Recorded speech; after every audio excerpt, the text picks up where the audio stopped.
नमामि धन्वन्तरिमादिदेवं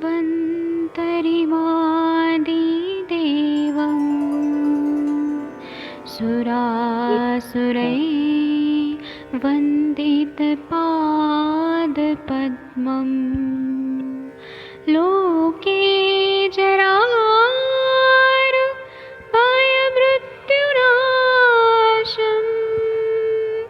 दातारमीशं विविधौषधीनां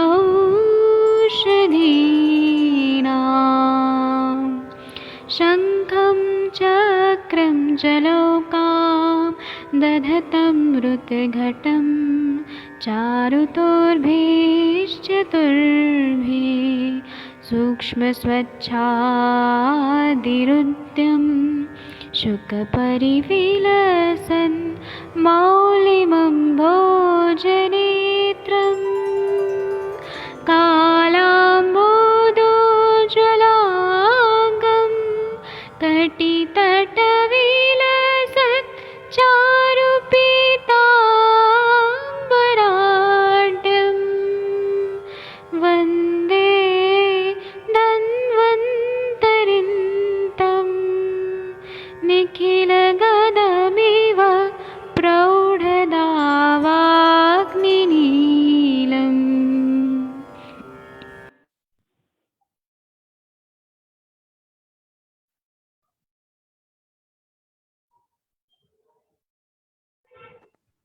प्रणाम सभी लोगों को। मैं वैद्य अरविंद पाठक पुणे महाराष्ट्र से आप सभी लोगों का स्वागत करता हूं। अभी हम लोग माधव निदान में शयज कास यह पढ़ेंगे और आप लोग के स्क्रीन पे दिख रहा है 12 नंबर का। मैं 1 मिनट सबको म्यूट कर देता हूं, नहीं तो जो लोग भी ज्वाइन होते हैं किचन का आवाज सुनाते हुए आते हैं। 1 मिनट रुकिए। हाँ, तो 12 और 13 नंबर का श्लोक देखिए और ऐसे ही पेशेंट आते हैं। ये सारे श्लोक में जो भी लिखा है सब आप्त वचन है, मतलब अगर भूत भविष्य वर्तमान कभी भी देखा जाए तो यह सारे सिम्टम्स और जो हेतु है यह बदलते नहीं है। हम लोग को समझना चाहिए कि ऋषि मुनि लोगों ने पूरा रिसर्च करके ये सब लिखा हुआ है।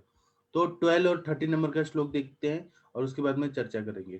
तो इसमें ऐसा बताया है कि विषमात सात्म्य भोज्यादति वैवायत निग्रहात घृणनाम शोचताम निर्णम व्यापन्ने अग्नोत्रयो मलाहा कुपितः शयजम कासम कुर्युदेह क्षय प्रदम स गात्र शूल ज्वर दाह मोहान प्राणशयम चोपलभेत कासी शुष्क्यन्वि निष्ठीवती दुर्बलस्तु प्रशीणमासो रुद्रम सपूयम तम सर्वलिंगम वृषदुश्चिकित्सयम चिकित्सतज्ञः शयजम वदन्ति। इतना अच्छा अच्छा बताया है कि विषम असात्म्य भोज्या, मतलब जो लोग विषम भोजन करते हैं या असात्म्य भोजन करते हैं, जैसे कि जो लोग बहुत ज्यादा जंक फूड खाते हैं। मुंबई जैसे जगह में आप लोग जाके देखेंगे तो लोगों के पास टाइम ही नहीं है खाने का। और फिर यहाँ मुंबई जैसे जगह में आप देखेंगे तो बहुत ज्यादा भागदौड़ की जिंदगी है।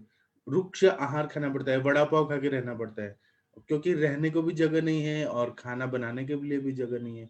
तो वो लोग क्या करते हैं कि जो फेरी वाले रहते हैं ठेले पे, वह सब खा लेते हैं, चाट मसाला और ये सब, क्योंकि टाइम की कमी है और पैसे भी बचाने हैं, क्योंकि गरीबी भी बहुत है। तो जो जो लोग वहां मेहनत करने गए हैं तो वो लोग क्या करते हैं कि विषम खाना खा लेते हैं, असात में भोजन कर लेते हैं। फिर उसके बाद में बोल रहे हैं अति व्यवायत, जो लोग अत्यधिक मैथुन करते हैं। तो इससे क्या होता है, प्रतिलोम क्षय होता है।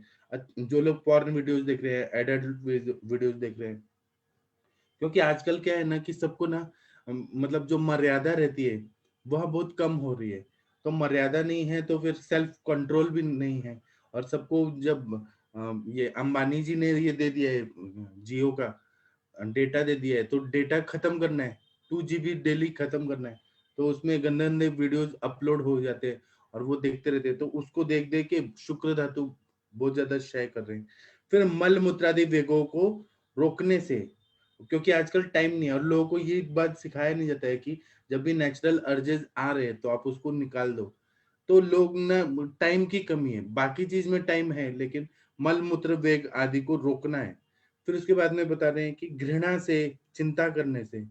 कुछ लोग को बहुत आजकल हेट्रेड हो गया है, भाई भाई में बहुत ज्यादा हेट्रेड है, क्योंकि आज जमाना ऐसा है, कंपटीशन बहुत ज्यादा है, तो दूसरे से तो है ही, तो घृणा बहुत ज्यादा है।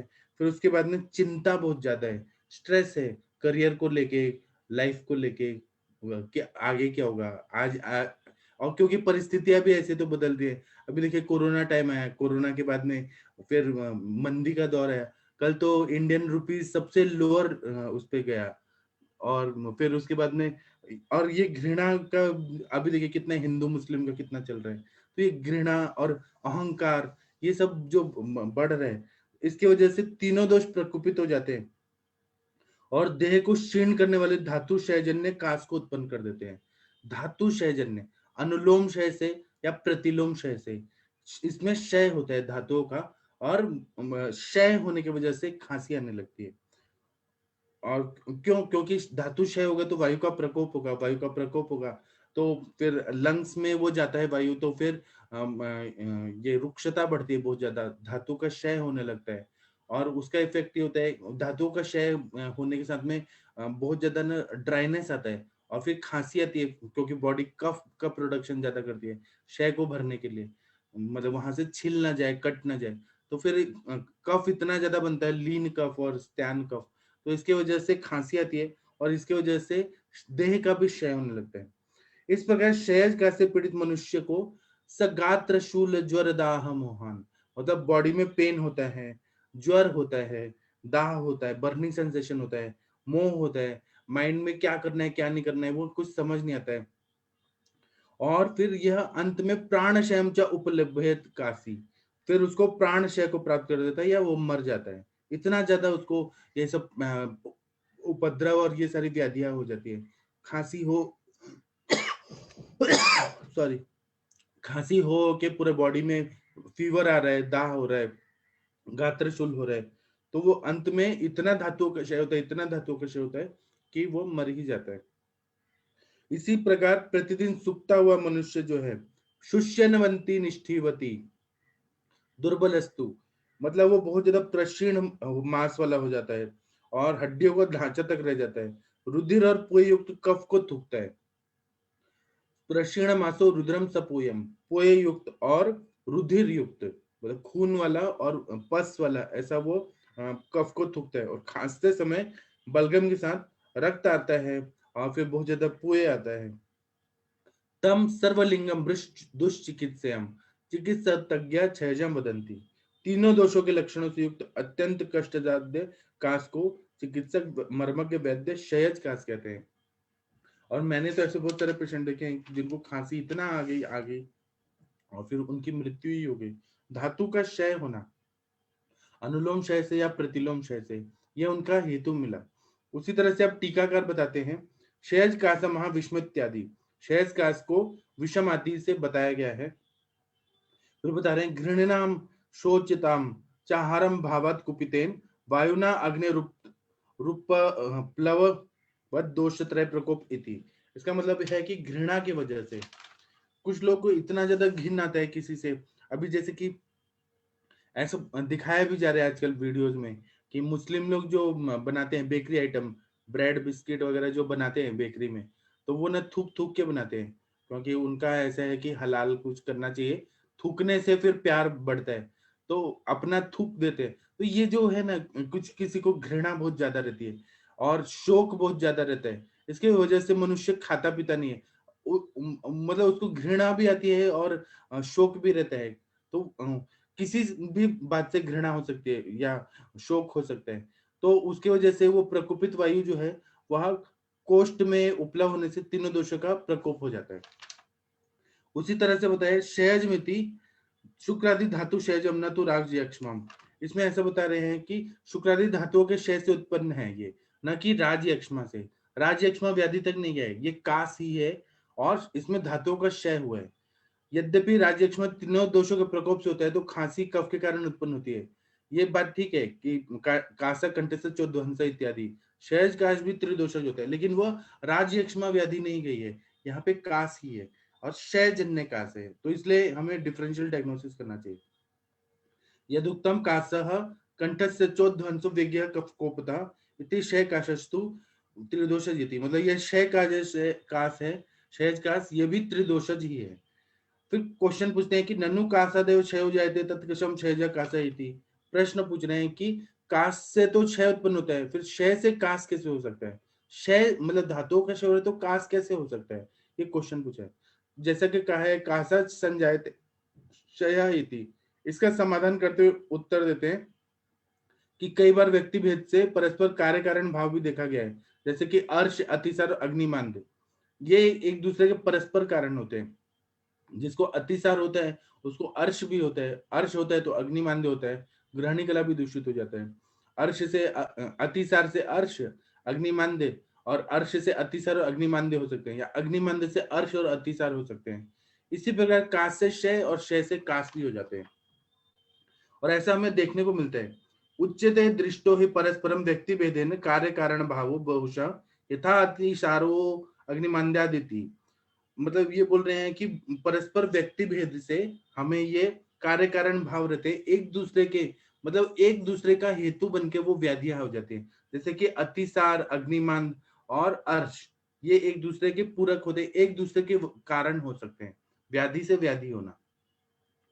स गात्र शूल इत्यादि श्लोकादर्थ क्षय काश मध्ये पाठयुक्त प्रतिभाति सुश्रुते शतज कास्य पठितत्वात् क्षय काश छात्र चरक सुश्रुत वाक्ये मिलित्वा माधव करण लिखितः उच्यते स गात्रशूले दाद्यनन्तरं क्षय काश सुश्रुतेन पठितः तेन स गात्रशूलेन इत्यादि श्लोकादर्श परस्पर संबंधात् क्षय काश लिंगत्वमिति माधवकरस्य अभिप्रायः एतच्चन्ये नानुमन्यन्ते यतः शतकाशस्यावस्थायाम् असाध्यत्वाख्यान न पर में तद व्याख्याम जटेन गए दासन ने गए दासे नापी शतज का स्वरूपनत्वेति।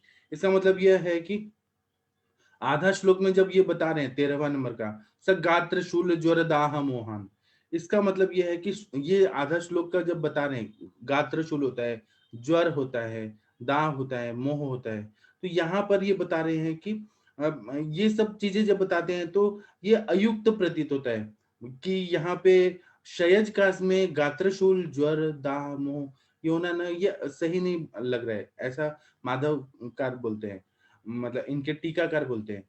तो क्योंकि सुश्रुत में तो शतज काश पढ़ा है, तो शतज काश में गात्रशूल, ज्वर, दाह, मोह ये बताया है, यहाँ क्षयज काश में क्यों है? तो इसमें इसका उत्तर ऐसा देते हैं कि गात्रशूल आदि जो है इसको ना संबंध संबंध जोड़कर, क्योंकि ऐसे सिम्टम्स आते हैं इसमें हमें क्षयज काश में भी दिखाई देते हैं, इसीलिए और जेजट जो आचार्य हैं उनको शतज काश की असाध्यावस्था सूचक जो है वो लगता है जेजटाचार्य जी को, और आचार्य गयदास जी को भी शतज काश ही लगता है। लेकिन जो माधवकार हैं उनको उन्होंने एनालिसिस किया तो उनको ये पता चला कि गात्रशूल, ज्वर, दाह, मोह ये शतज काश में तो होता ही है, क्षयज काश में भी जहाँ इंजुरी है वहां तो हो गई, जहाँ पे धातुओं का क्षय हो रहा है उसमें भी ये सारे सिम्टम्स आते ही आते हैं, गात्रशूल होना, ज्वर, दाह, मोह ये सब होता ही है, और फिर प्राणों का क्षय भी हो जाता है, और इतना मनुष्य सूख जाता है कि दुर्बल होके और वो मर जाता है, और उसको खांसते खांसते ना उसके एक तो मांस नहीं रहता है बॉडी में, और तो उसको इतना खांसी आती है कि खून आने लगता है और पस फॉर्मेशन होने लगता है, और वो भी सपुयम सरुधिरम, ऐसा क्यों बता रहे हैं? क्योंकि वो इतना ज्यादा वीक हो गया होता है कि वो थोड़ा भी खांसने लगता है ज्यादा कंटिन्यू तो अंदर शत होने लगता है, क्षय के वजह से शत होने लगता है, और इसलिए ये सारे सिम्टम्स आने लगते हैं। तो पूरी उत्पत्ति भी बहुत ज्यादा होती है, पस भी होता है और लंग्स में, और फिर ब्लड भी आने लगता है, इसलिए इसको दुष्चिकित्सा बोला है क्षयज काश को। अभी मैं आप लोग को अनम्यूट करता हूँ, आप लोग अपने अपने अनुभव बताइए।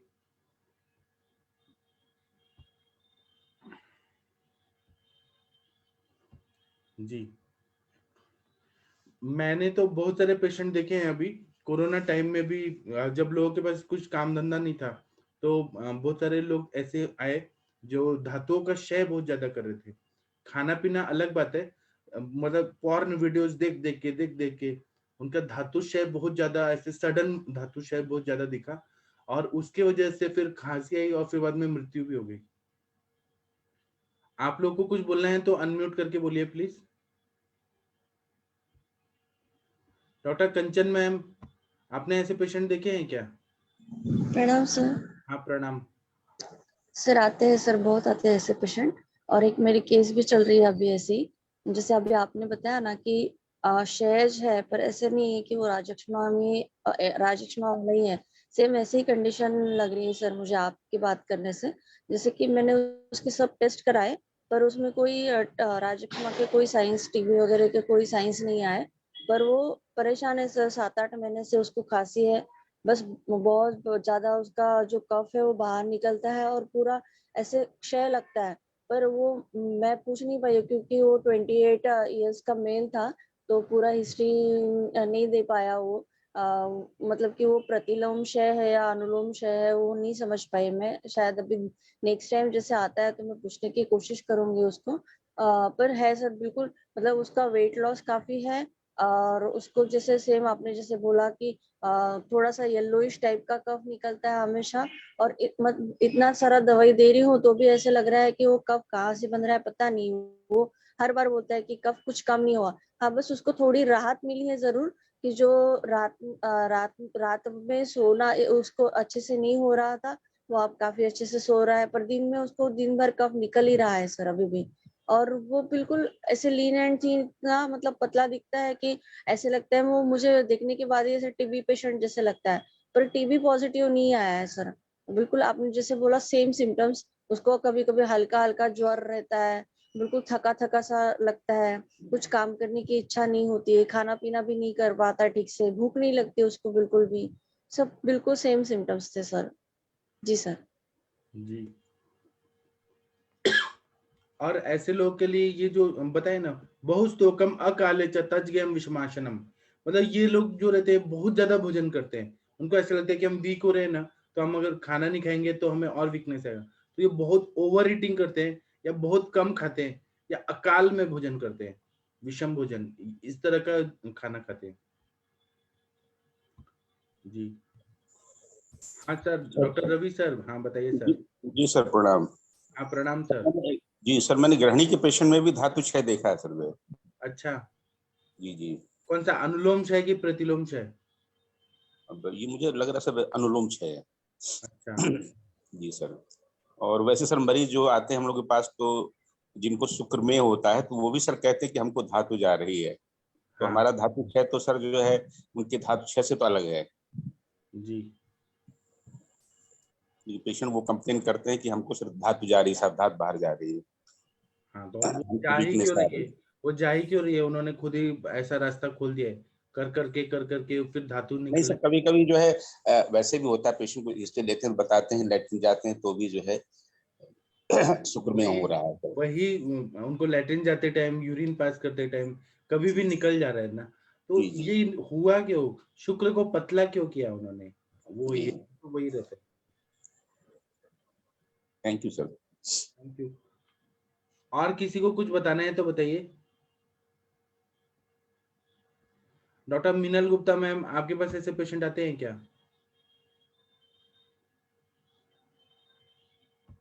डॉक्टर प्रशांत भट्ट जी, आपने ऐसे पेशेंट देखे हैं? प्रणाम सर। हाँ प्रणाम, बताइए। हाँ सर, 6 क्लास के पेशेंट्स आते हैं सर। सर की जैसे कि डिस्कस हुआ था पहले भी हम लोग का, कि जो पेशेंट बहुत समय तक किसी न किसी कारण किसी रोग से ग्रस्त रहते हैं तो उनमें कास्ट की संप्राप्ति मिलती है सर। मतलब लॉन्ग टाइम से किसी भी कारण से धातु का क्षय हो रहा है, या जिस कारण भी हो सकता है वो, और उसके बाद उसमें कास्ट के सिम्टम्स आते हैं, जी। दिखते हैं मे, सर इसमें। मेरे पास तो एक मुस्लिम आई थी पेशेंट। वो ऐसे ही आई थी और बता रही थी कि सर मैं ना यहाँ जेल में थी, मैंने ना अपने देवरानी को ना मार दिया, क्योंकि ना उसका ना मेरे देवर से शादी हुआ, तो कुछ तो उनका झगड़ा चल रहा था, देवर और देवरानी का।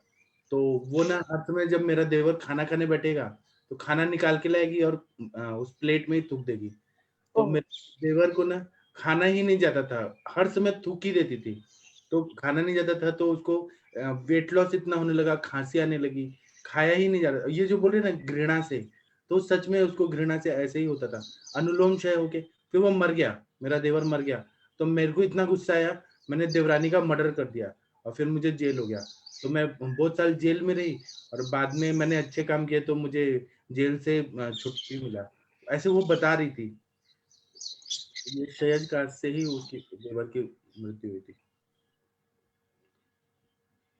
किसके सर माइंड में क्या रहता है, किसके माइंड में क्या रहता है, हमें नहीं पता रहता है।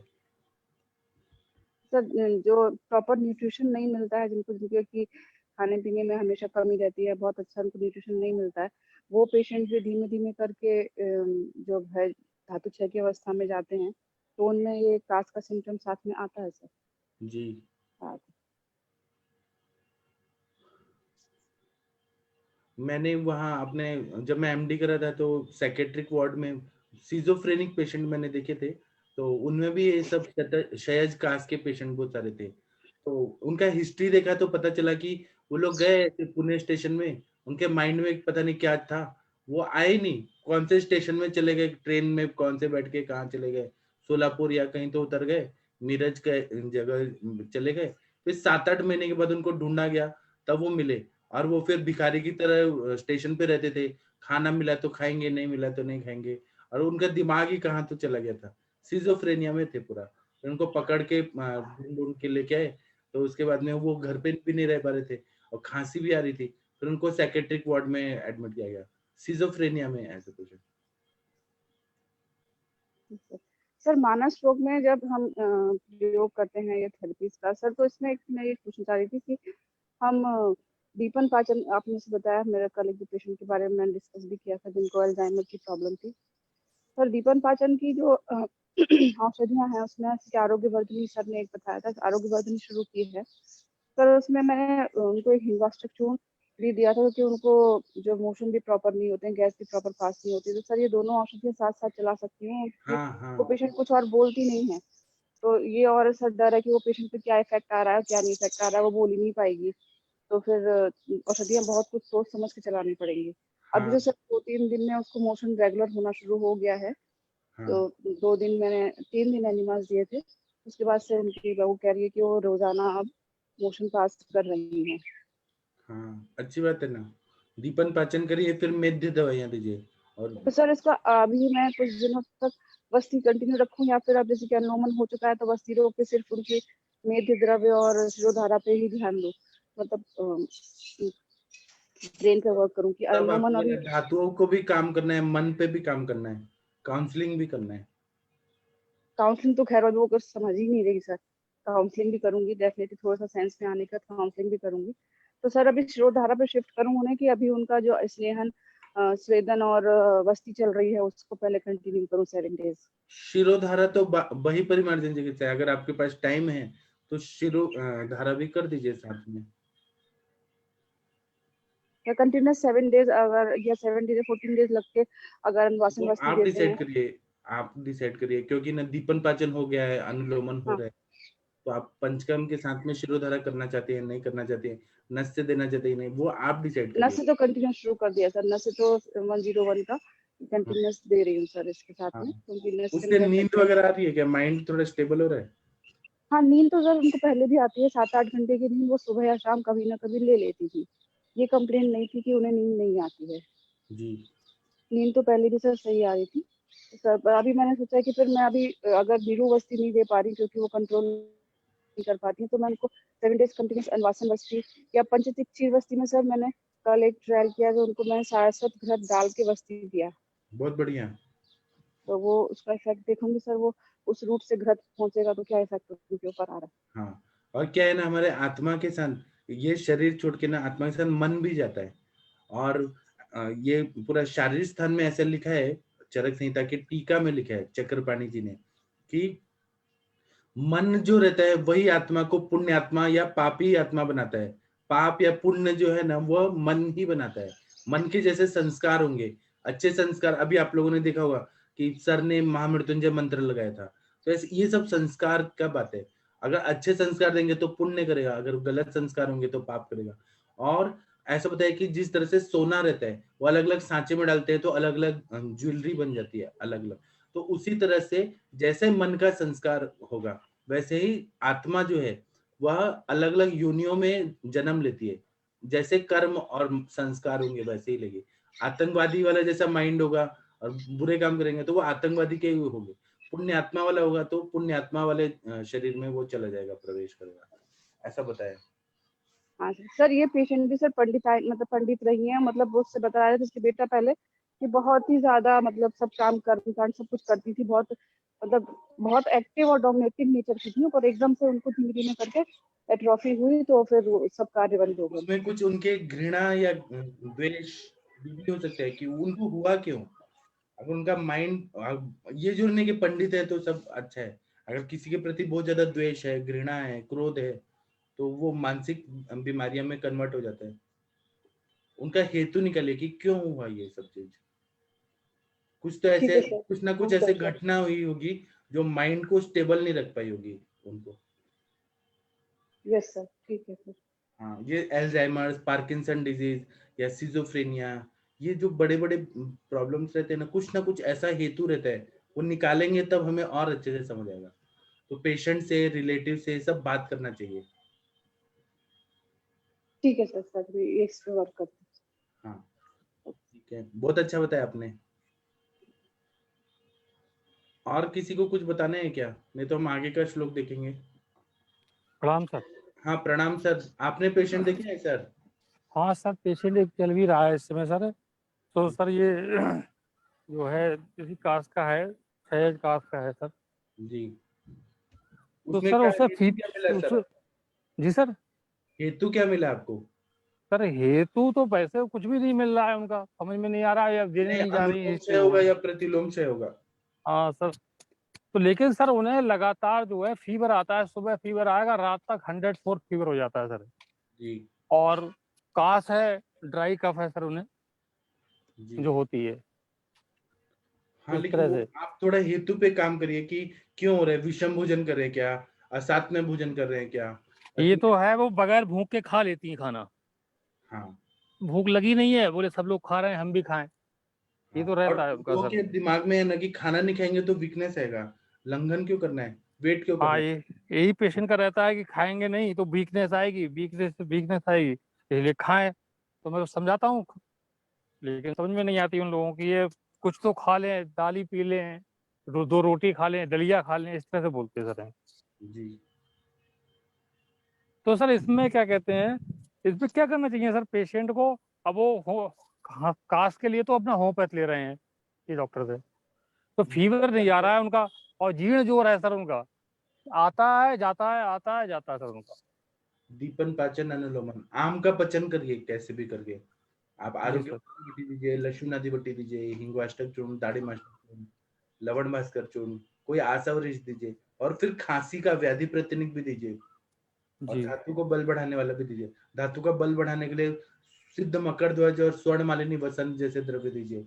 और मतलब अग्नि बढ़ने के बाद पहले अग्नि मान्यता को ठीक करना है, तो जी आसावरिष्ठ का भी प्रयोग कर सकते हैं। काउंसलिंग जी सबसे इम्पोर्टेंट होता है। और उसके बाद में ब्रीहण करने वाले, अगर क्षय है ना तो कुष्मांड रसायन, विद्यारधि लेहम, अश्वगंधा लेहम, ऐसे द्रव्य दे दीजिए। और सर फीवर के लिए सर साथ में? फीवर है तो फिर त्रिभुवन कीर्ति रस है, या महाजोरांकुश रस, या संशमनी वटी, महासुदर्शन घनवटी, ऐसे सर दीजिए। जीर्ण जोर है उनका सर। जीर्ण जो रहे तो आप तिक्त घृत के साथ दे दीजिए। अच्छा जय मंगल रस दे दीजिए, राजमृगांक रस दे दीजिए।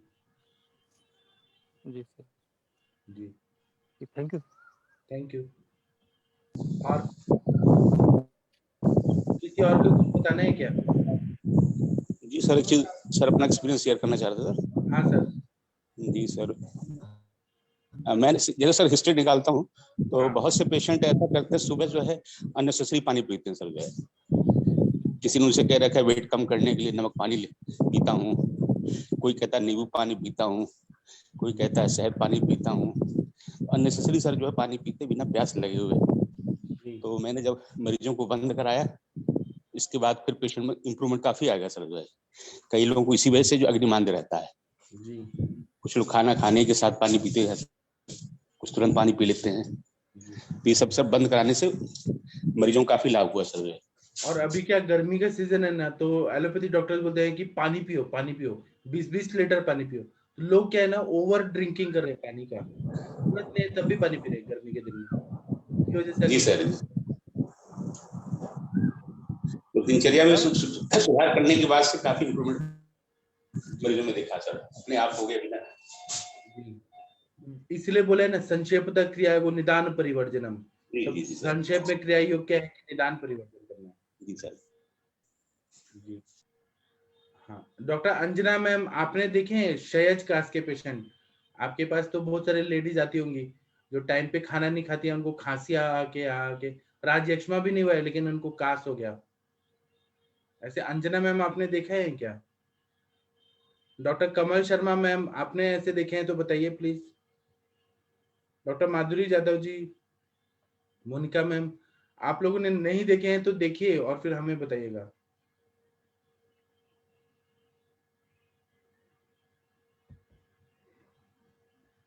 इसके बाद में हम आगे का श्लोक देखेंगे। जी बोलिए। जी सर बिल्कुल सर, बिल्कुल बताएंगे। हाँ, डॉक्टर मनीषा सिंह मैम, आपने देखे होंगे तो बताइए। डॉक्टर कमल शर्मा मैम, आपने देखे क्या? नहीं, गुड मॉर्निंग सर। हाँ, गुड मॉर्निंग सर। नहीं, ऐसा तो खैर अभी नहीं मैंने कोई। आगे आप देखने वाली हैं, आपके पास बहुत आने वाले पेशेंट। हाँ जी सर, आपका आशीर्वाद रहा तो बिल्कुल। हाँ सर, जो आपने क्षतज कास बताया सर, और जो अनुलोम प्रतिलोम की ये बताया, आजकल जो एमएच लेवल कम हो रहा है ना सर लेडीज का, खास करके यंगस्टर्स 30s के अंदर, 25 के अंदर, तो उसको भी हम अनुलोम में ये समझेंगे, प्रतिलोम। हाँ, क्षयज, सॉरी क्षयज। तो ऐसे केसेस में सर उनका दिखता है सर काफी सारी चीजों में, मतलब खास करके मनोव स्रोतस और उस इससे उनका इनफर्टिलिटी तक भी जाता है। और ये जो कास है या फिर धातु कक्षीण लेवल है, ये सारी जो आप लक्षण बता रही है कुछ ना कुछ उनमें दिखते ही है। तो जो बहुत सिर्फ इनफर्टिलिटी करके जब पेशेंट आता है तब हम उनका एमएच करते हैं, लेकिन ये धातु क्षीणता ही से रिलेटेड रहता है। और फिर उसके बाद में पेशेंट में वो सारी चीजें, इम्यूनिटी कम होना, इम्यूनो कॉम्प्रोमाइज इन्फेक्शंस है, या पेशेंट की दीन अवस्था और मनोदौर्बल्य तक जाती है। वो उसका अगर रूट कोज निकाले तो जैसे यहाँ पे बताया शास्त्र में, ऐसे ही क्षयज कास और ये सारी चीजें उसके इसमें देखिए। बराबर। डॉक्टर मनीषा मैम, आप बताइए। जी सर, प्रणाम सर। हाँ प्रणाम। आपके इधर तो बहुत सारे आते होंगे आदिवासी वगैरह सब। जी सर, आदिवासी भी तो ठीक है, बट इधर सामान्य उस वर्ग में भी आते हैं सर। यहाँ पोल्यूशन बहुत ज्यादा है, सबसे ज्यादा पोल्यूशन है एशिया का, ये कोरबा क्षेत्र छत्तीसगढ़। छत्तीसगढ़, तो वहाँ सब जी सर, इंडस्ट्रियल एरिया है ना सब। पूरा इंडस्ट्री है सर। और इसमें प्राय होता है यंग में भी देखा जाता है, क्रश काय हो जाते हैं, धातु क्षय, ओज क्षय, कंटिन्यूअसली कास का प्रॉब्लम आना, लेकिन क्षय नहीं रहता है उनको। और हमेशा उनको 4-6 महीने में ऐसे चेंजेस होते हैं वेदर, तो उसमें होता ही है। जब भी थोड़ा सा शरीर उनका अच्छे से बनने लगता है, तब इसके बाद फिर वैसे ही कहीं थ्रोट में प्रॉब्लम बताएंगे। बहुत सारे पेशेंट सीओपीडी के रहते हैं, क्रॉनिक ऑब्स्ट्रक्टिव पल्मोनरी डिजीज, वो ऐसे क्षय अवस्था में रहते हैं और उनको सांस लेने में तकलीफ हो रही है और खांसी आ रही है क्षय की वजह से। जी सर, धातु क्षय की भी संप्राप्ति रहती है और उसमें मानस दोष भी रहता है सर, काफी उसमें पाया जाता है। वृद्धावस्था की नहीं सर, अभी यंग अवस्था में भी ये प्रॉब्लम आ रहे हैं। जी, तो आते हैं सर। जी जी ठीक है। और किसी को कुछ बोलना है तो बोलिए, नहीं तो आगे का श्लोक देखते हैं।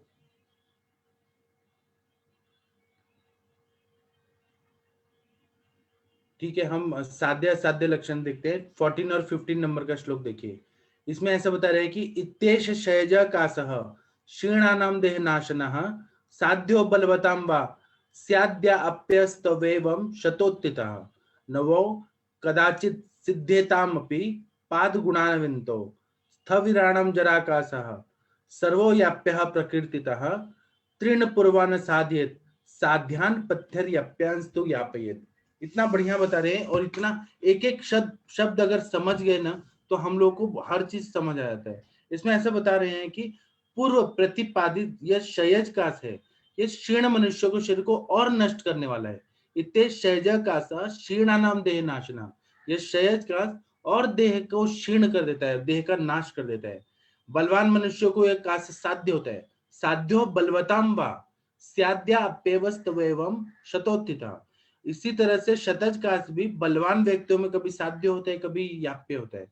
शायद याप्यस्तु एवं शतोत्थि था, मतलब जो बलवान पुरुष है उनको इंजरी हुई है, जैसे कि जिम में जाके फिर इंजरी हो गई है और काश हो गया है, तो कभी याप्य होगा कभी साध्य होगा बलवान को। इसी तरह से नवोत्थितो नवो कदाचित सिद्धताम अपि, मतलब नवोत्थित शतज और शयज काश जो रहते हैं, अगर चतुर्पीयूषाणी वैद्य है, उत्तम नवीन वैद्य है और उनको बहुत ज्यादा गुणयुक्त औषधि मिल गया, अत्यंत स्निग्ध और विश्वस्त परिचारक मिल गए, आत्मवान वैद्यानुशासनवर्ती रोगी हो, मतलब ये जो चार चतुष्पाद बताए, वैद्य, परिचारक, औषधि और रोगी, ये अगर अच्छे हैं तो जो नया नया जो शतज और शयज काश है वो साध्य भी हो जाते हैं। फिर बोले स्थविराणाम जराकाशः सर्वो याप्यः प्रकृतितः, मतलब बूढ़े मनुष्य में वृद्धावस्था में धातु शयजन्य काश को जराकाश कहते हैं। बुढ़ापा में जो वृद्धावस्था में अन्य मिथ्याचार करने से जो काश होता है उसको नहीं, जो जराजन्य काश होता है उसको ही, मतलब बुढ़ापे की वजह से ही होता है धातु शयजन्य, उसको जराकाश बोलते हैं।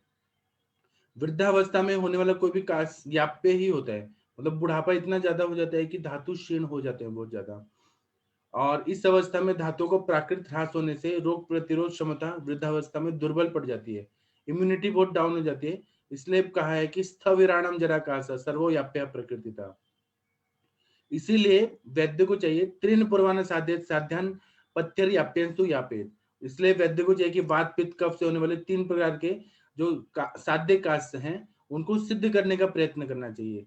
जो काश याप्य हैं उनको निरंतर याप्य औषधियों का प्रयोग करके याप्य बनाए रखे, मतलब जब तक मेडिसिन लेते हैं तब तक वो ठीक रहते हैं, मेडिसिन स्टॉप तो बीमारी बढ़ जाता है।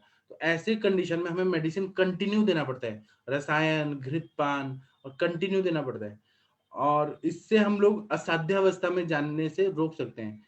त्रिन पूर्वान असाध्य साध्यान पथ्य याप्यंस्तु यापित, उनको पथ्य अपथ्य ऐसे समझा देना चाहिए। अपथ्य करेंगे तो फिर से वो बीमारी बढ़ सकता है, इसको हमें ध्यान में रखना चाहिए। अब टीकाकार बोलते हैं कि असाध्यत्वादि लक्षण महा इत्यादि, असाध्य के लक्षण बता रहे हैं, इत्यादि से शुरू कर रहे हैं। पहला जो श्लोक है इत्येष शैज काश, वो शब्द है, तो इसीलिए इति से शुरू कर दिया। पाद गुणान्वितान्विति वैद्यति चतुष्पाद संपन्नो, इसका मतलब यह है कि जो चिकित्सा के 4 जो पाद बताए, वैद्य, औषधि, परिचारक और रोगी, ये अगर चतुष्पाद गुणों से युक्त हैं, जैसे कि मेडिसिन है बहुकल्पम संपन्नम बहुगुणम बहुरूपम संपन्नम योग्यम औषधम, ये जो बता रहे हैं कि हर तरह का मेडिसिन रहना चाहिए। वैद्य के गुण क्या बताए हैं, दक्ष तीर्थ शास्त्रार्थ दिष्ट कर्मा शुचिर विषय, और रोगी के क्या बताए, आड्य रोगी विषय वैश्यो ज्ञापको, आड्य रोगी विषय वैश्यो ज्ञापको सत्वानपि, और परिचारक के गुण क्या बताए, अनुरक्त शुचिर दक्षो बुद्धिमान परिचारक। तो ये जब 4 अंग चारों पाद हैं गुणयुक्त हैं तो यह काश ठीक भी हो जाता है। और ऐसे बोल रहे हैं कि स्थविराणाम मतलब वृद्धों का, बुड्ढों का, स्थविराणम वृद्धानाम, स्थविराणम सुमित्युक्ते जरा शब्दोपपादानम जरा निमित्त धातु शयज एव कासो याप्यः अपचार जनित दोषस्तु साध्यति बोधनार्थम, मतलब ये बोल रहे हैं कि वृद्धावस्था में होने वाले धातु क्षय जो रहता है वो क्योंकि नेचुरल प्रोसेस है कि वृद्धावस्था हो जाती है, धातु क्षय होता है, तो उनको जो खांसी आती है स्थविराणम जराकाशा, उसको जराकाश बोलते हैं हम लोग। ये ऐसा काश जो होता है याप्य होता है, जो किसी देश काल और मिथ्या आहार विहार जन्य अपचार से तथा दोष प्रकोप से वृद्धों का साध्य भी हो जाता है। अगर उन्होंने अच्छा खाना पीना किया और धातुओं को टिका के रखा तो वो साध्य भी हो जाता है। इस विषय को विशद करने के लिए स्थविराणम जराकाश ऐसा कहा है।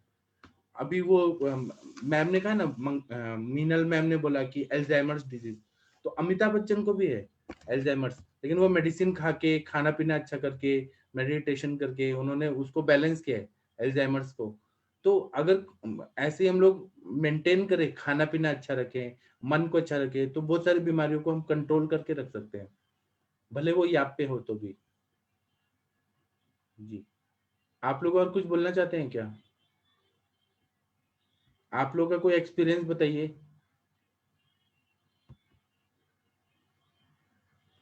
डॉक्टर कमल मैम आप कुछ बोलेंगी? डॉक्टर वर्षा कौशिक मैम, एक डॉक्टर गुड्डू अधिकारी जी आए हैं, कुछ बोलिए आप लोग। डॉक्टर पवन कुमार जी, डॉक्टर सरोज देसाई जी, कुछ बोलिए आप लोग। हाँ जी सर। हाँ जी, आप बताइए कुछ। सर एक्चुअली ना अभी मुझे जैसे आप जैसे समझ रहे हैं ना, बता रहे हैं, जैसे मुझे केस टेकिंग करना ही नहीं आ रहा सर अभी। क्यों क्यों, क्या प्रॉब्लम क्या है? सर मैं वो जैसे निकाल नहीं पाती। मैंने आज कल पेशेंट देखा है कल मॉर्निंग में, तब मैंने पहली बार आपके ढंग से पूछा उससे, मतलब उसको इनफर्टिलिटी थी उसको, और मैंने उसको पहली बार पूछा कि उसको पीरियड्स कैसे आते हैं। उसमें उसने बताया कि मुझे काला काला आता है, काले रंग का। तो मुझे ऐसा लगा कि शायद इसमें वात का प्रकोप है। पहली बार सर मुझे ये बात का पता लगा कि वात पित्त कब कैसे निकालना है। पहले तो हम एलोपैथी के हिसाब से करते थे, तो फर्स्ट टाइम मुझे ऐसा लगा कि शायद मैं समझ पाई कि इसमें वात का प्रकोप है।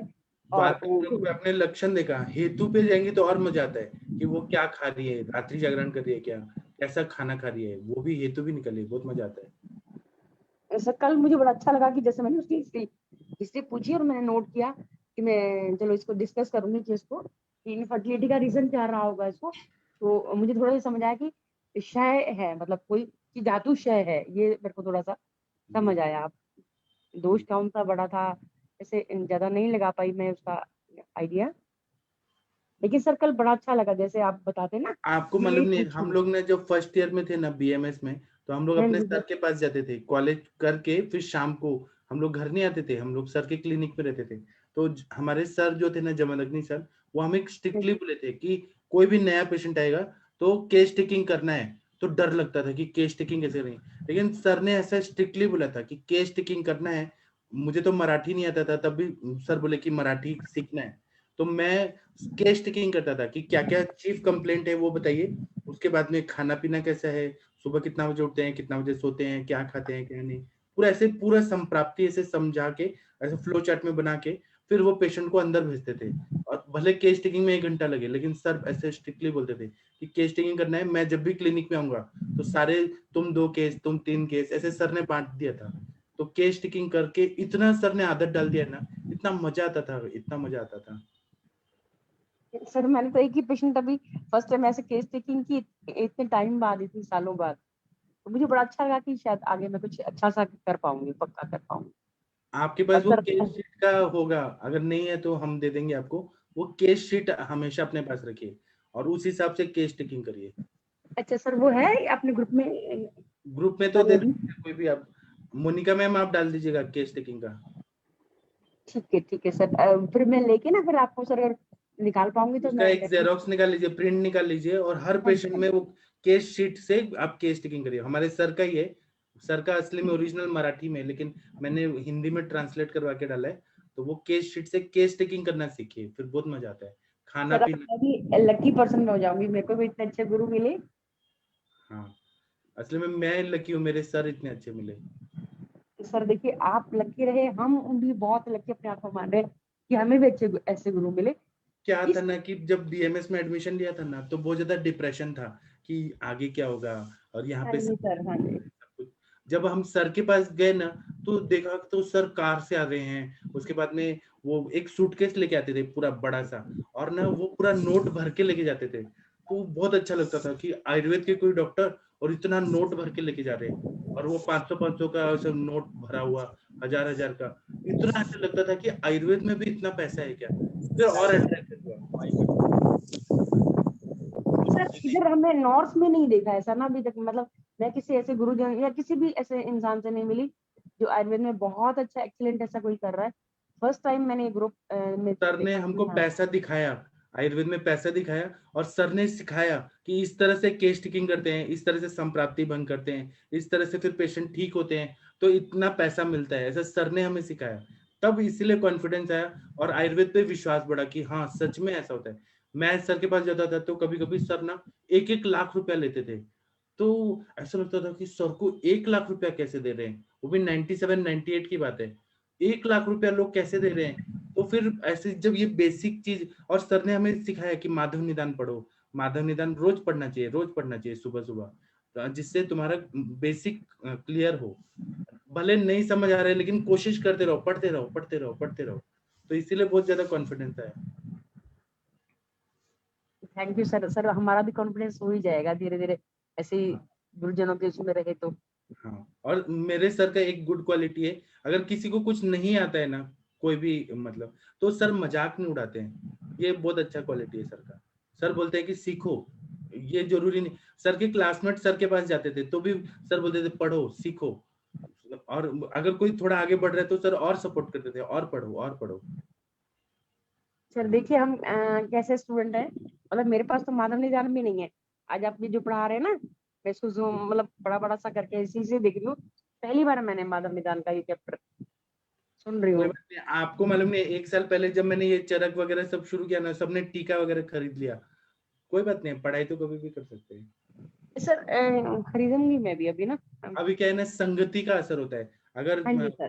तोता और मैना जो रहते हैं संत के घर में रहते हैं तो राम राम करते हैं, और वही दुष्ट प्राणी के घर रहेंगे तो गाली बकते हैं। वो संगति अच्छा होना चाहिए। ये तो है सर। जी ठीक है। डॉक्टर शशि तिवारी मैम 108, शशि तिवारी 108, 108 का क्या मतलब है मैम? शशि मैम 108 एक होली नंबर है, पवित्र हाँ नंबर है। 108 बार मंत्र जाप माला का जाप करते हैं। जी तो ये चीजें हैं, और उसका बहुत गहन मतलब तो नहीं पता है। जी सर मुझे ये था, कल मैं आपका 10वीं परीक्षा सुन रही थी, तो जी। उसमें था कंसेंट फॉर्म का, तो प्लीज आप ग्रुप में कंसेंट फॉर्म भी डाल दीजिए। हाँ मैंने डाला तो था। कंसेंट फॉर्म कब डाला था सर? आप नहीं थी 2021 में जब कोरोना टाइम था, तो कंसेंट फॉर्म को हमने डाला था।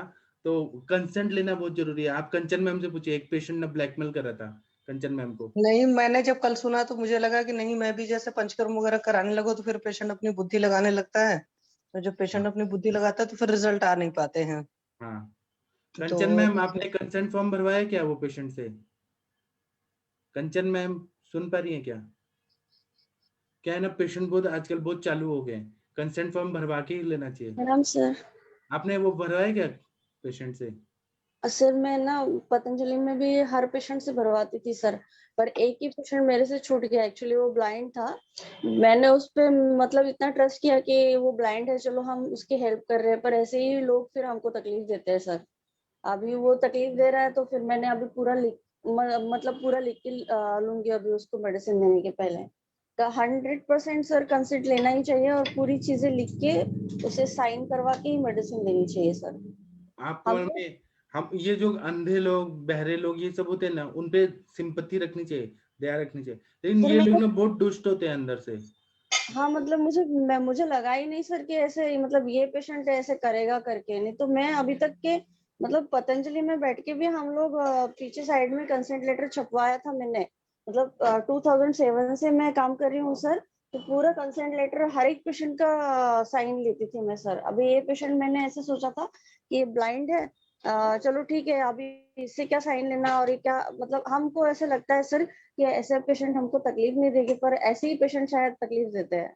और ये हाँ हमारे लिए सीख होती है सर आगे के लिए कि हमको अच्छा मतलब एकदम केयरफुल रहना हमारे प्रैक्टिस में।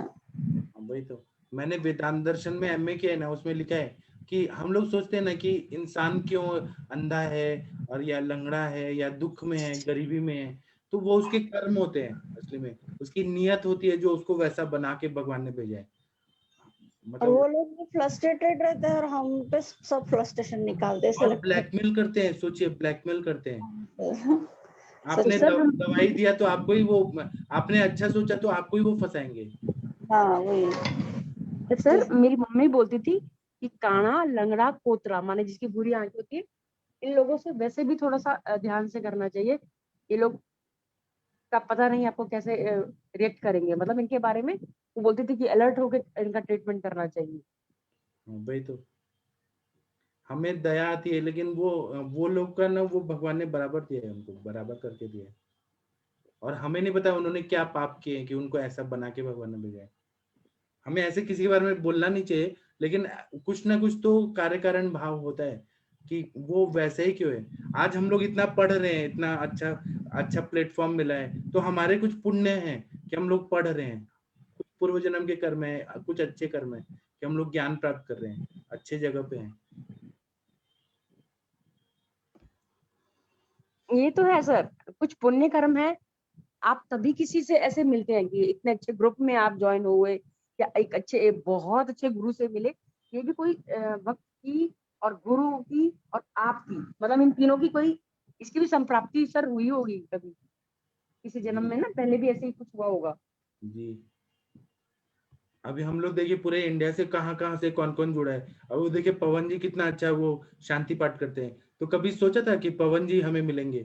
लेकिन वो कुछ ना कुछ हमारे अपने अच्छे कर्म है कि हम सब मिले, और सब पुण्य आत्मा है यहाँ पर। जी सर कंसेंट फॉर्म भिजवाइएगा सर ग्रुप में। कंसेंट फॉर्म तो है ना, अगर मोनिका मैम आप दे दीजिए, अगर नहीं है तो मैं भेज दूंगा, मुझे ढूंढना पड़ेगा। हाँ जी सर, जो नए हैं वो भी देख लेंगे, हम लोग भी ये बात ध्यान रखेंगे कि कंसेंट लेके ही ट्रीटमेंट करेंगे। हाँ हमारे सर बोलते हैं, जमालग्नि सर बोलते हैं कि आप ओपीडी में भी कोई पेशेंट देख रहे हैं, आपका केस पेपर के साथ वो जो केस शीट है ना उसके साथ कंसेंट फॉर्म में साइन जरूर करवाइए, और वो लोकल भाषा में और इंग्लिश में जरूर होना चाहिए। कोई भी ट्रीटमेंट, एक गोली भी दे रहे हैं तो कंसेंट लेके ही देना चाहिए, आजकल जमाना बहुत खराब हो गया है।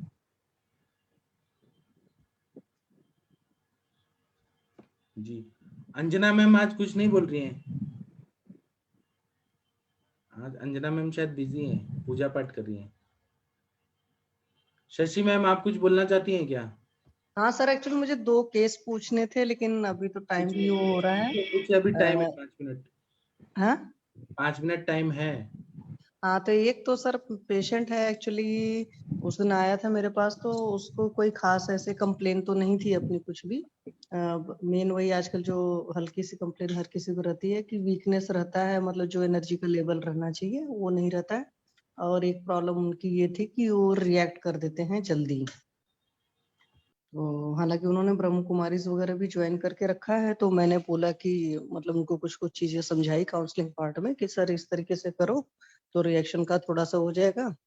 और बाल और उनके थोड़े झड़ गए हैं, आगे से दिख रहे थे, मतलब 40 की एज हो गई है तो पेशेंट को थोड़ा सा ये है कि अब थोड़ा ख्याल रखने की जरूरत है। जिम वगैरह तो ये लोग जाते हैं। फिर मैंने कहा अच्छा आपकी कोई ब्लड रिपोर्ट हो तो दिखाइए। तो नॉनवेज वगैरह लेते हैं कभी कल को, अल्कोहल भी जैसे बियर वगैरह लेते हैं, उन चीजों को तो मैंने बोला जितना कम कर सकते हैं धीरे धीरे कम करिए और हेल्दी डाइट की तरफ आइए सारी चीजें। तो नब्ज देखी थी, नब्ज में भी मुझे लग रहा था कि डायबिटीज का कुछ इश्यू होगा। तो फिर HbA1c जो है 5.9 है। और कुछ साल पहले शायद हुआ था, डॉक्टर ने एक बार बोला था सारा ये सब बंद करो अपना, मतलब नॉनवेज वगैरह अल्कोहल खास करके। तो वो रिपोर्ट तो नहीं दिखी थी ऐसी, जो पिछली रिपोर्ट रही होगी उन्होंने नहीं दिखाया था। तो मैं वही एक तो उसमें ये पूछना था कि किसी को मान लीजिए हमें लग रहा है उस हिसाब से कि डायबिटीज हो सकती है, और अभी ये तो उनका खास निकल करके नहीं आया था, वाइफ के साथ बैठे हुए थे तो शायद ज्यादा कुछ नहीं बोल पाए, क्योंकि पहले वाइफ को देखा था फिर उनको देखा था एज ए पेशेंट। तो मेरे को था कि अगर कहाँ से इनके शुरुआत करें, आम पाचक रस पाचक वगैरह दें हमारा ऐसे आयुर्वेद पेशेंट का के। बेस ही है, सब पाचक से ही शुरू करते हैं, दीपन पाचन अनुलोमन। हाँ तो अभी तो मैंने उनको थोड़ा सा वो दिया था, क्या बोलते हैं, लहसुनादी बटी दी है। और उनके पास कुछ दवाएं ऐसी पड़ी हुई थी, तो मैंने कहा ठीक है चलो अच्छा खा लो। पतंजलि की मेधा बटी थी, और एक कोई और हाँ, और वो मैंने दिया है शुंठी के साथ कैस्टर ऑयल पीने के लिए दिया है। तो बट मैंने बोला 2 ग्राम लीजिएगा, अभी शुरुआत करते हैं, क्योंकि बालों का जो झड़ने का रुकता है या तुरंत रिएक्ट करने का, उससे मुझे पित्तज प्रकृति लग रही थी। तो मैंने शुंठी और फिर कैस्टर ऑयल अभी 2 चम्मच, ये अभी बस उनको बोला। मैंने कहा इतना करने के बाद आप हफ्ते 10 दिन बाद बताइए। और थोड़ा सा उनकी दिनचर्या को मैंने बोला कि रात में थोड़ा और जल्दी सोइए और सुबह जल्दी उठिए, ये चीजें किया है। तो अभी तो बस इतना ही किया। तो अभी और मतलब किस डायरेक्शन में चलना चाहिए? जैसे कोई पेशेंट कभी कभी बोलता है ना कोई प्रॉब्लम नहीं है, हमारा सब कुछ ठीक है, यूरिन है, स्टूल है, सारी चीजें हैं। और कई बार ऐसा भी होता है कि हम हेतु भी नहीं निकाल पाते हैं एग्जैक्ट वजह क्या है। मेंटल स्ट्रेस तो हर किसी में समझ में आता है। जी सर।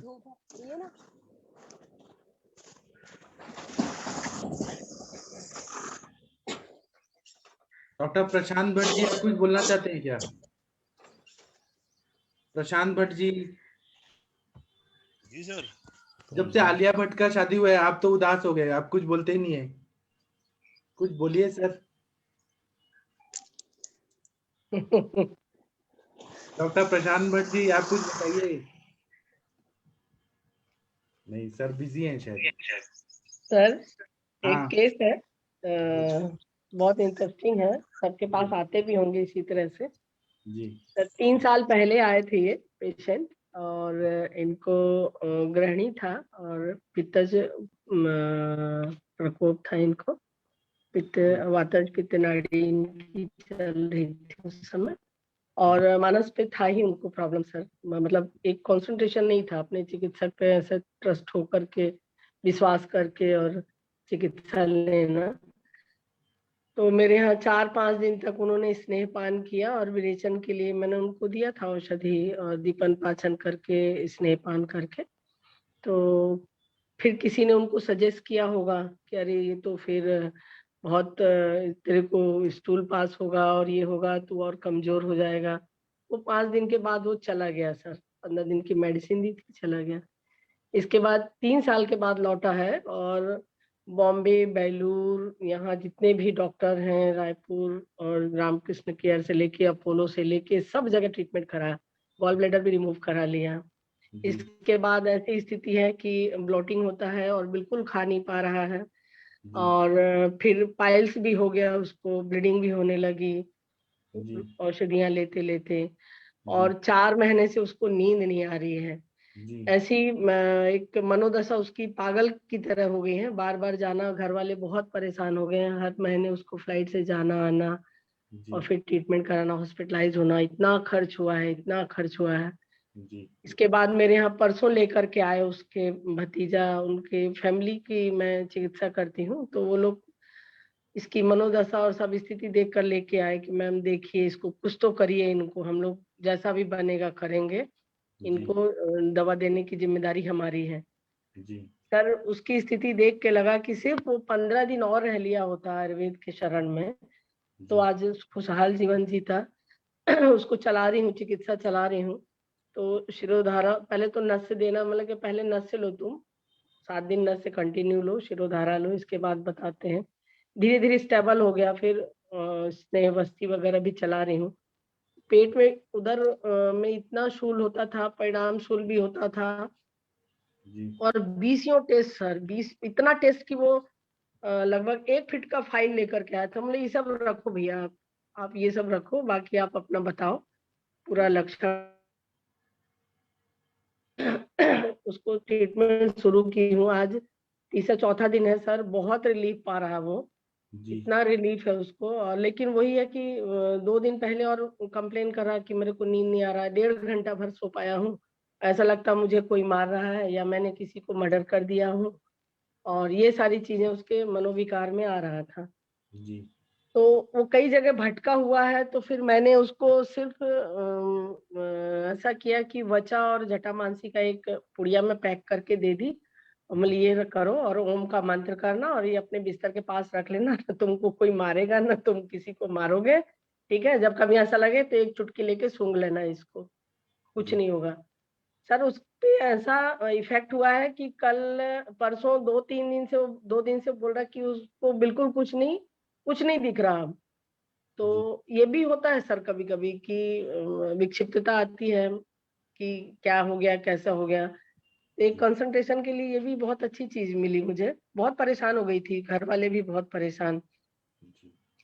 तो इसका क्या करें सर? और उसको अच्छा तो आ रहा, अभी तो लाइन ऑफ ट्रीटमेंट तो अच्छी चल रही है और कंट्रोल भी हो गया है, और अच्छा चल, अब खाना भी खाने लगा है थोड़ा थोड़ा भी, यही मूंग दाल यूश और खिचड़ी और जौ की दलिया, थोड़ा सा ये। आप मनीषा मैम, आप मर्म और नाड़ी की क्लास की हैं क्या सर का? नहीं, क्लास तो नहीं की हूँ सर, मेरे जो बहुत सारे वैद्य हैं, मेरे बहुत गुरुजी लोग हैं, उन सबसे सीख के काफी कुछ। मर्म का क्लास भी सीख लीजिए, आपको और फायदा होगा प्रैक्टिस में। जी सर। सर बहुत अच्छा बताते हैं मर्म और नाड़ी।